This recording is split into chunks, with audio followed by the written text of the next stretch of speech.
interesting there how the whole Iraq war still hangs over British politics even into 2015, until we get Chilcot probably then and beyond too. And yet, although a number of the key players there, or the people for and against, from George Galloway to Jack Straw, were there, the Chamber of House was virtually empty. I know, that's astonishing. Yeah, this is supposed to be a matter of huge concern to MPs. Most of them couldn't be bothered to turn up. But I think, isn't it interesting that what was striking there is nobody is changing their position. I don't think the Chilcot inquiry is going to change anybody's mind about Iraq. And the amount of time that has been spent on this just seems ridiculous. I mean, those who were against the war and feel that events have vindicated them 100%, they feel, they're investing a lot of hope in what Chilcot will say.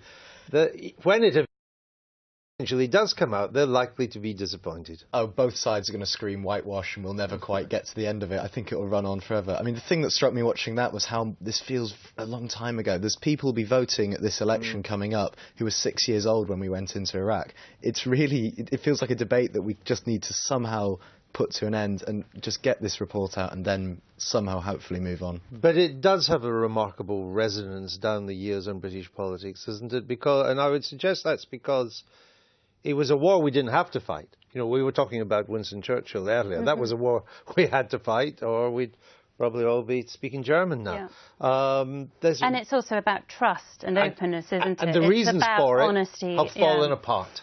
So, I thought what was striking was that with the whole argument that David Davis was making in the debate about Jeremy Hayward, there's a civil service establishment that's closing ranks as well. And there's a sense that this is a clash of cultures now between the establishment not wanting to be open and new organisations, social media, the public now expecting much greater transparency from their politics. And so it's almost about the nature of politics as much as it is about the war in Iraq, I think. We know we're not going to get it before the election, which is less than 100 days away, though I wish it was longer. We love these things so much. The Daily Politics is the party for long campaigns. Gives us a raison d'etre. Do you have any idea when we will get it? I've no idea. Really? I mean, do you? No, I don't. I don't. No. I'm not even sure we'll get it this year. No? No. Then let's move on. Because since we can't tell you, we're clearly of no use to you on this issue.